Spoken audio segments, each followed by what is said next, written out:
ఓం అజ్ఞానతిమిరంధస్య జ్ఞానాంజనశలాకయా చక్షురున్మిలితం యేన తస్మై శ్రీగురవే నమః. ఓం విష్ణుపాదాయ కృష్ణపృష్ఠాయ భూతలే శ్రీమతే భక్తివేదాంత స్వామిన్ ఇతి నామినే. నమస్తే సారస్వతీ దేవే గౌరవాణి ప్రచారిణే నిర్విశేష శూన్యవాది పాశ్చాత్య దేశతారిణే. జయ శ్రీ కృష్ణ చైతన్య ప్రభు నిత్యానంద శ్రీ అద్వైత గదాధర శ్రీవాసాది గౌరభక్తవృంద. హరే కృష్ణ కృష్ణ కృష్ణ హరే హరే, హరే రామ రామ రామ హరే హరే.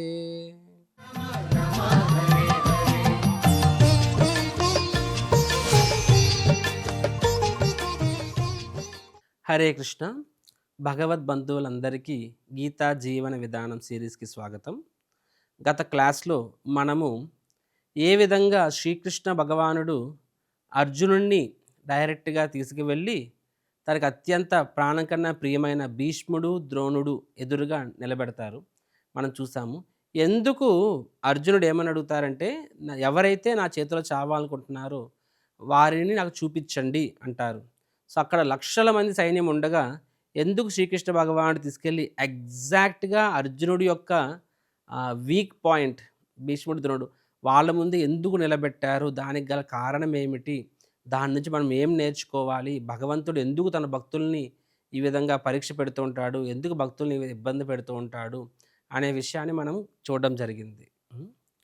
సో అర్జునుడు చెప్పినట్టుగా ఎప్పుడైతే భీష్ముడు ద్రోణుడు చూస్తారో ఆయన శరీరం కంపించిపోతుంది, రోమాలు నిక్కబడుచుకుంటే కళ్ళ నీళ్ళు వచ్చేస్తాయి. అప్పుడు అర్జునుడు యొక్క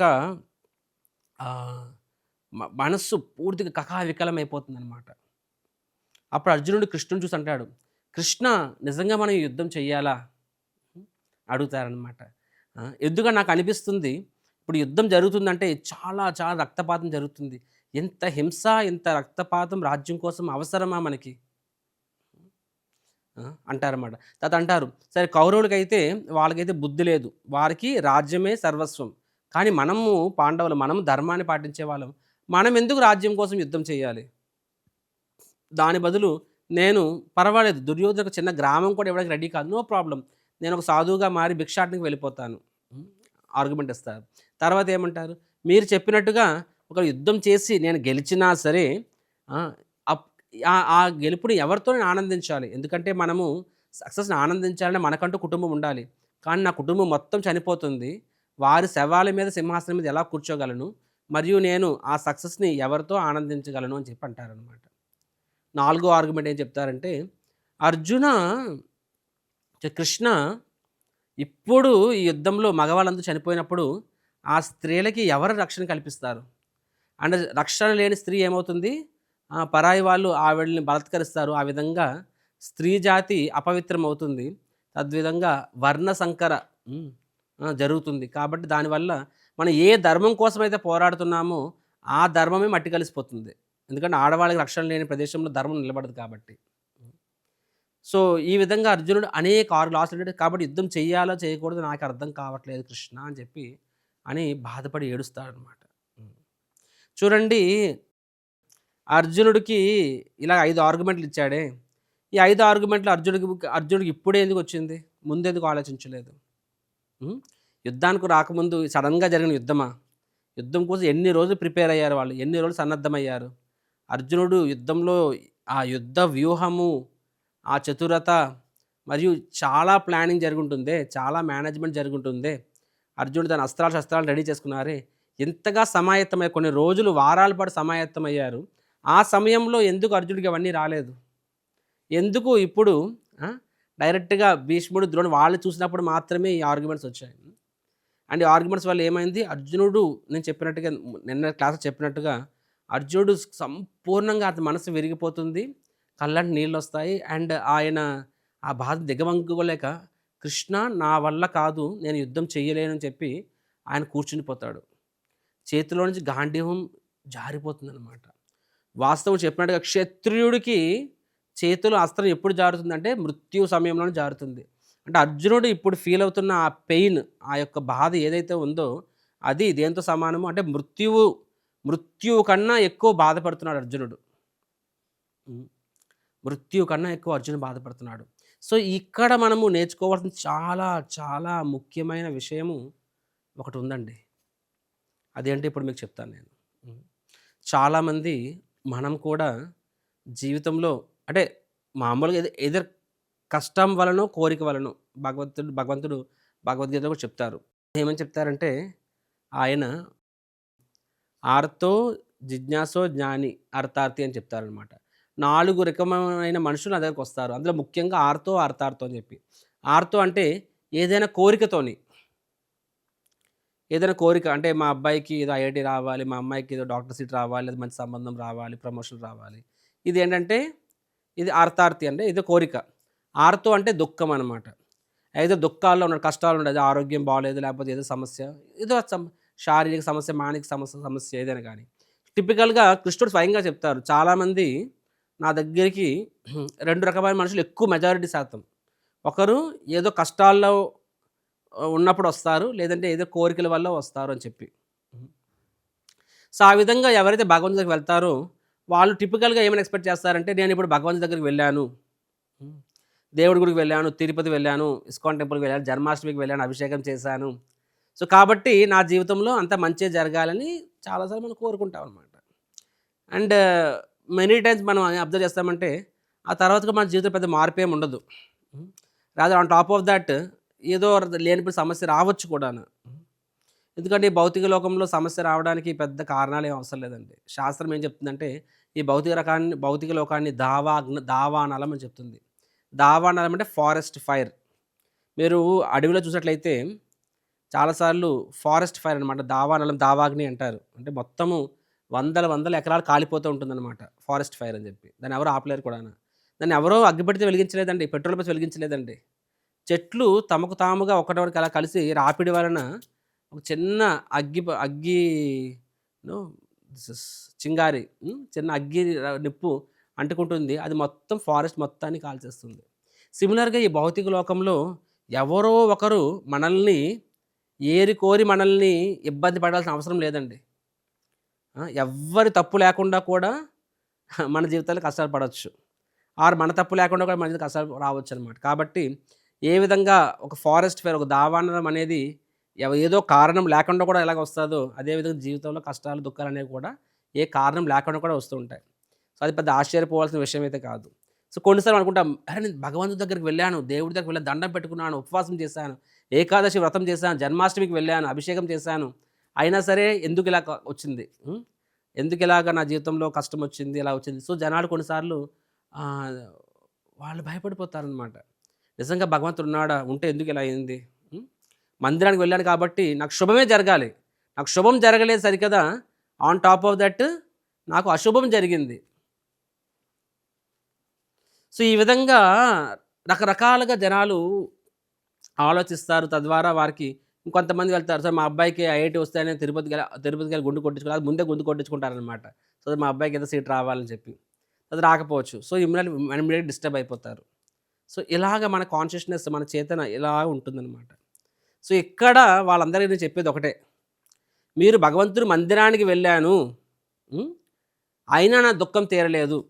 ఏదో దుఃఖం మీద వెళ్తారు, దుఃఖం తీరాలని చెప్పి. మందిరానికి వెళ్ళాను, భగవంతుడి దర్శనం చేసుకుని అయినా నా దుఃఖం తీరలేదు. ఎందుకు తీరలేదు? అంటే భగవంతుడు లేడా? భగవంతుడు నా మాటలు వింటలేదా? నా కోరికలు వినట్లేదా? అని అనిపిస్తుంటుంది. వారందరికీ చెప్పే సమాధానం ఏంటంటే, మీరు భగవంతుడి మందిరానికి వెళ్లారు. భగవంతుని ఏదో వేడుకున్నారు. అంటే మీరు ఎక్స్‌పెక్ట్ చేస్తున్నారు తీరాలని. కానీ ఇక్కడ అర్జునుడు స్వయంగా భగవంతునితోనే ఉన్నాడు. దయచేసి ఎందుకంటే ఇప్పుడు నేను చెప్పబోయే ఈ గీతా జీవన విధానం ఈ సీరీస్‌లో ఈరోజు నేను చెప్పబోయే ఎపిసోడ్ చిన్న కాన్సెప్ట్. కానీ చాలా చాలా ముఖ్యమైన కాన్సెప్ట్. ఈ కాన్సెప్ట్ మీకు అర్థం చేసుకుంటే మీ జీవితం టర్న్ అవుతుందండి. అంత ఇంపార్టెంట్ కాన్సెప్ట్. మందిరానికి వెళ్ళాను, ఎందుకు నా కష్టం తీరలేదు? ఎందుకు నా దుఃఖం తీరలేదు? భగవంతునికి వేడుకున్నాను, భగవంతునికి దండం పెట్టాను, ఎందుకు నా దుఃఖం తీరలేదు అని మనం అనుకుంటామే. ఇక్కడ అర్జునుడు స్వయంగా భగవంతునితో ఉన్నాడు ఏకంగాన. ఒకే రథం మీద ఉన్నారు. అంటే భగవంతుడు, అర్జునుడు మాక్సిమం ఒక 3 అడుగుల దూరంలో ఉన్నారేమో. ఆ! స్వయంగా భగవంతుడు సాక్షాత్ ఆ వ్యక్తి అక్కడ ఉన్నారు. అయినా అర్జునుడి పరిస్థితి ఏంటి? వెక్కి వెక్కి ఏడుస్తున్నాడు. ప్రాణం పోతే ఎంత బాధ ఉంటుందో అంతకన్నా ఎక్కువ బాధపడుతున్నాడు. చేతిలో అస్త్రం జారిపోతుంది. నిల్చోలేకపోతున్నాడు. అంటే కాళ్ళు ఆయనకి కాళ్ళ కింద నేల కదిలిపోదు అంటారు కదా! అలా అర్జునుడి కాళ్ళ కింద నేల కదిలిపోయింది. పడిపోయాడనమాట. దీని సంగతేంటి? ఆ! గుడికెళ్తేనే నా సమస్య తీరలేదని బాధపడుతుంటే, ఇక్కడ స్వయంగా గుడిలో దేవుడు ఎదురుగా ఉన్నాడు అర్జునుడికి. అర్జునుడికి సుఖంగా లేడు. దుఃఖంలో ఉన్నాడు. విపరీతమైన దుఃఖంలో ఉన్నాడు. ఎందుకు? ఎందుకు అంటే, అర్జునుడు కృష్ణుడితో ఉండుండొచ్చు. కానీ ఆయన కృష్ణుడి నుంచి వినట్లేదు. కృష్ణుడికి తిరిగి చెప్తున్నాడాయన. హ్మ్. అర్జునుడు ఏమని చెప్తాడు? 5 కారణాలు చెప్పాడు. నిన్నటి ఎపిసోడ్‌లో మనం చూసామనమాట. ఏ విధంగా కృష్ణ నాకనిపిస్తుంది యుద్ధం చేయకూడదు. కృష్ణుడు హ్మ్. హ్మ్. అంటారనమాట. ఎందుకు చేయకూడదు? మేబీ రక్తపాతం. నెక్స్ట్ బంధువులు చంపి ఏం సాధిస్తాం? ఎవరితో ఎంజాయ్ పొందుతాం? వర్ణ సంకరం అవుతుంది. సో, ఇలాగా అర్జునుడు ఏం చెప్పినా సరే కృష్ణుడు కొడుతూనే ఉన్నాడు తప్ప దాన్ని ఖండించలేదు. హ్మ్. రైట్? సో, కానీ కృష్ణ నువ్వేం కోరుకుంటున్నావు? ఈ సందర్భంలో నాకిలా అనిపిస్తుంది ఏం చేయాలి? అని అర్జునుడు అడగలేదండి. అర్జునుడు అడగలేదు కాబట్టే ఏమైందక్కడ? ఆయనే ప్రశ్నలు అడుగుతున్నాడు. అక్కడ ఆయనకు తెలుసు కూడాను యుద్ధం చేయాలని కూడా తెలుసు. అయినా సరే ఆ హృదయ దౌర్బల్యం వల్ల ఆయనే ప్రశ్నలు అడుగుతున్నాడనమాట. కాబట్టి భగవంతుడితో ఉన్నా సరే ఆయన భగవంతుడి యొక్క సాంగత్యం తీసుకోవట్లేదు. భగవంతుడి కృపను తీసుకోవట్లేదు. తిరిగి భగవంతుడి ముందు తన యొక్క పాండిత్యాన్ని చెప్తున్నాడు ఆయనక్కడ. నేను వెరీ ఇంటెలిజెంట్ పర్సన్‌ని నాకనిపిస్తుంది. అన్నీ 1, 2, 3, 4, 5 రీజన్స్ నాకనిపిస్తున్నాయి ఎందుకు యుద్ధం చేయకూడదు అని చెప్పి. యుద్ధం చేయాలని నీకు తెలుసు కాబట్టి వచ్చావు కదా అక్కడికి. ఒక క్షత్రియుడిగా ధర్మాన్ని రక్షించడం నీ బాధ్యత. సో, యుద్ధం చేయాలని తెలిసి వచ్చావు. అక్కడికొచ్చిన తర్వాత మరి కొత్త లాజిక్ వెతుకుతున్నావనమాట. కాబట్టి భగవంతుడితో ఉన్నా సరిపోలేదు ఆయనకి. కానీ భగవంతుడి నుంచి వింటలేదు ఆయన. భగవంతుడికి తిరిగి చెప్తున్నాడు కాబట్టి ఆయన సమస్య ఫేస్ చేశాడండి.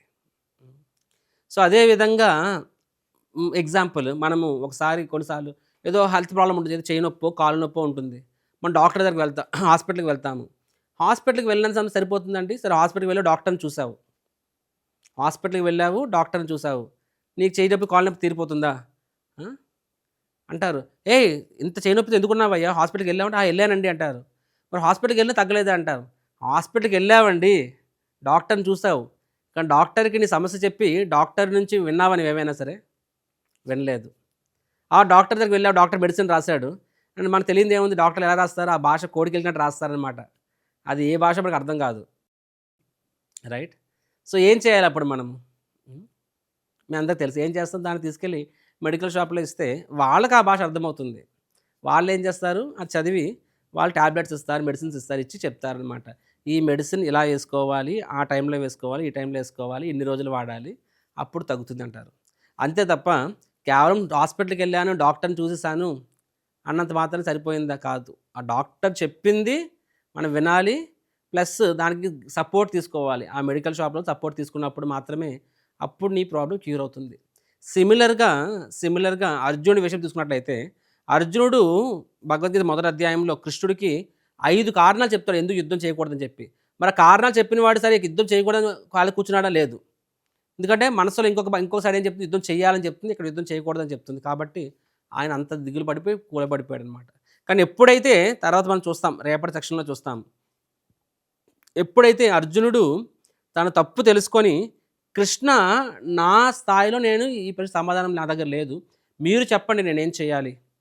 కాబట్టి మీరేం చెప్తే అది చేస్తాను. కాబట్టి నేనిప్పుడు మీకు శరణాగతం అవుతాను అని కృష్ణుడి నుంచి వినడం అంటే కృష్ణుడిని గురువుగా స్వీకరించి, కృష్ణుడి నుంచి వినడం మొదలెడతారో, అప్పుడు అర్జునుడి యొక్క ఈ యొక్క ప్రశ్నలకు సమాధానం దొరుకుతుంది. అర్జునుడు ప్రశాంతమవుతాడు. అర్జునుడు హ్యాపీగా యుద్ధం చేస్తారనమాట. రైట్? సో, ఇదే విధంగా మనము నేను గుడికి వెళ్ళానండి, నేను దేవుడు దండం పెట్టుకున్నానండి, దేవుడికి నేను ఒక పూలు పళ్ళు తీసుకెళ్ళి ఇచ్చానండి, మంచిదండి, కాదంటలేదు, చాలా మంచిది. కానీ అది సరిపోదండి. నేను హాస్పిటల్‌కి వెళ్ళానండి, డాక్టర్‌ని కలిసానండి అంటే సరిపోదండి. మనం మందిరికి వెళ్తాము, భగవంతుని దర్శనం చేసుకుంటాము, భగవంతుని దండం పెడతాము. దాంతో పాటుగా మనం చేయాల్సిన పని ఇంకొకటుంది. అదేంటంటే భగవంతుని మాత్రమే కాదు, భగవంతుని యొక్క భక్తుల శరణాగతం కూడా మనం తీసుకోవాలి. ముఖ్యంగా గురువుల యొక్క శరణాగతం కూడా మనం తీసుకోవాలి. మీరు గమనిస్తే చిన్నప్పుడు నేను మా తల్లిదండ్రులు వాళ్ళు నన్ను పండుగలకనో, పుట్టినరోజు కానీ గుడికి తీసుకెళ్ళేవారు. సో, గుడికెళ్ళేవాళ్ళం, గంట కొట్టేవాళ్ళము, దండ పెట్టుకునే వాళ్ళం. పూజారి తీర్థం ఇస్తాడు, తాగుతాము, షటకోపం పెడతారు, పెట్టించుకుంటాము. తర్వాత నాన్న ఇంటికెళ్ళిపోదామంటే, లేదురా నాన్న మనము గుడికొచ్చినప్పుడు 5 నిమిషాలు కూర్చోవాలి మా నాన్నగారు చెప్పేవారండి. నేను కూర్చునేవాడిని. మా అమ్మ, నాన్న, నేను, తమ్ముడు కూర్చునేవాళ్ళం. కూర్చొని ఏం చేయాలో నాకు తెలిసేది కాదు. సో, నాన్నగారు ఏం చేస్తారు, కొబ్బరికాయ కొట్టుంటారు కదా! ఆ కొబ్బరికాయని తీసుకొని ఆ కొబ్బరి చెప్పుని కొట్టి, ఆ కొబ్బరి ముక్కల్ని తీసుకెళ్ళి అందరం పంచుకొని తినేవాళ్ళము. ఆ తినడంలో 5 నిమిషాలు అయిపోయేది. చేతులు కడుక్కొని ఇంటికెళ్ళిపోయేవాళ్ళం అనమాట. సో, నాకేమనిపిచ్చేదంటే, ఓహ్! దేవుడి గుడికెళ్ళినప్పుడు 5 నిమిషాలు వెయిట్ చేయాలా? ఎందుకు వెయిట్ చేయాలి? మేబీ ఆ ప్రసాదం కొబ్బరికాయ ప్రసాదాన్ని అక్కడే పూర్తి చేసేయాలి. ఇంటికి తీసుకురాకూడదేమో. అంటే కొబ్బరి ముక్కలు తినడం కోసం 5 నిమిషాలు కూర్చోవాలేమో అనుకునేవాడిని నేను. కానీ నేను ఇస్కాన్‌కొచ్చిన తర్వాత శాస్త్రం చదివిన తర్వాత నాకు తెలిసిందేంటంటే, మందిరానికి మనం ఎందుకు వెళ్తామంటే, భగవంతుని కోసం మాత్రమే కాదండి. భగవంతుని భక్తుల కోసం కూడా. ఎందుకు మందిరంలో 5 నిమిషాలు కూర్చోమంటారంటే కారణం ఏంటంటే, 5 నిమిషాలని కనీసము ఎవరో ఒక భగవంతుని భక్తు, ఒక సాధువు, ఒక గురువు యొక్క నుంచి వినాలి. అప్పుడే నువ్వు మందిరానికి వెళ్ళిన పర్పస్ సాల్వ్ అవుతుంది. అంతే కాదండి, చిన్నప్పటి నుంచి మనం వినే మాటే. ఎప్పుడైనా సరే మన ముఖ్యంగా ఆంధ్రులకి కాశీ అనేది చాలా పవిత్ర క్షేత్రం. చాలామంది ఏమంటారండి, కాశీకి వెళ్ళామంటే అక్కడ నదీ స్నానం చేయడం మాత్రమే కాదు, కనీసం 3 రాత్రులు పడుకోవాలి అంటారనమాట. మీరు వృందావన్, మథుర వెళ్లారు, ఒక రాత్రి పడుకొని రావాలి. ద్వారకా వెళ్లారు, ఒక రాత్రి పడుకొని వెళ్లారు. రామేశ్వరం వెళ్లారు, కాబట్టి ఒక రాత్రి పడుకొని రావాలి. అవునా కాదని చిన్నప్పటి నుంచి మన పెద్దలు మనకు చెప్పారు. ఒక రాత్రి పడుకోవాలి, 2 రాత్రులు పడుకొని రావాలి, 3 రాత్రులు పడుకొని రావాలి అని చెప్పి. ఎందుకలా చెప్పారండి? ఎందుకలా చెప్పారు అంటే, రాత్రులు పడుకొని రావాలి అంటే, పడుకుంటే పుణ్యం వస్తుందని చెప్తారనమాట. ఎందుకంటే చిన్న పిల్లలకి అలాగే చెప్తాం మనము. అంటే నువ్వు కొంచెం చదివితే చాక్లెట్ ఇస్తామంటాం కదా! సో, పడుకుంటే పుణ్యం వస్తది అంటాము. కానీ యాక్చువల్ అండర్‌స్టాండింగ్ అది కాదండి. యాక్చువల్ అండర్‌స్టాండింగ్ ఏంటంటే, నువ్వు ఒక 2 రాత్రులు పడుకోవాలి, 3 రాత్రులు పడుకోవాలి అంటే, మరి డే టైమ్‌లో ఏం చేస్తాం మనము? ఆహ్, స్ పుణ్యతీర్థం అంటేనే అక్కడ పుణ్యాత్ములు, మహాత్ములు ఉంటారని చెప్పి. సో, వారి యొక్క సాంగత్యం కూడా మనం తీసుకోవాలి. అప్పుడే ఏమవుతుంది, మన హృదయము పరివర్తన చెందుతుంది.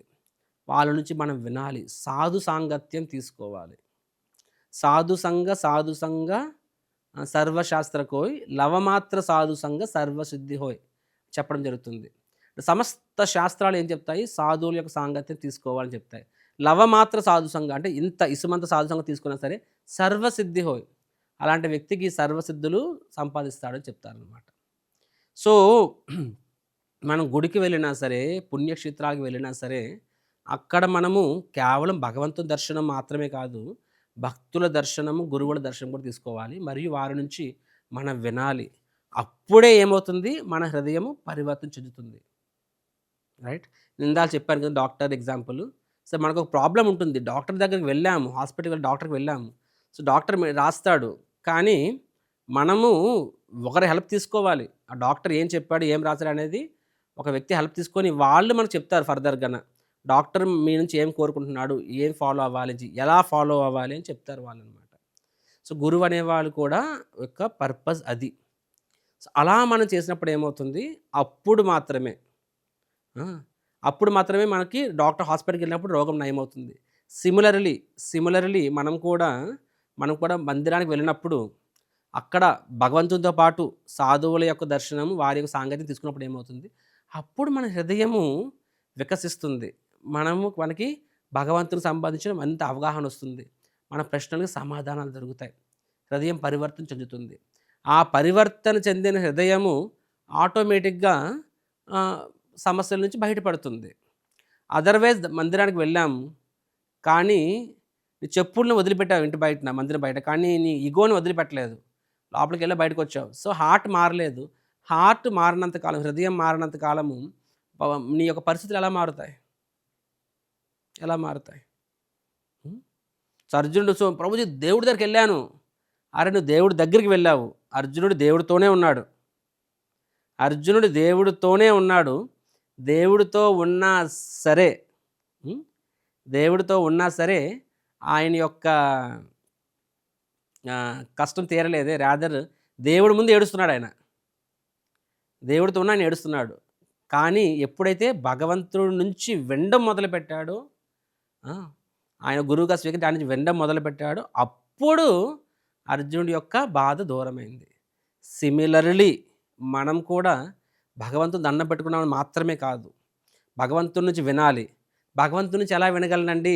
ఆయన నాకు చెప్తారా? ఆయన చెప్తారంటే చెప్పండి ఫస్ట్ వింటాను అని చెప్పి. ఆ! భగవంతుడు చెప్పాడండి. అరే! నా ప్రశ్నలే నేను నా నా నా నేనింక ప్రశ్నే అడగలేదు. ఆయన ఎలా నాకు సమాధానం చెప్పాడంటే, నువ్వు అడిగే ప్రశ్న, అడగబోయే ప్రశ్న ప్రతి ప్రశ్నలకి ముందుగానే సమాధానాలు ఇచ్చేస్తాడండి.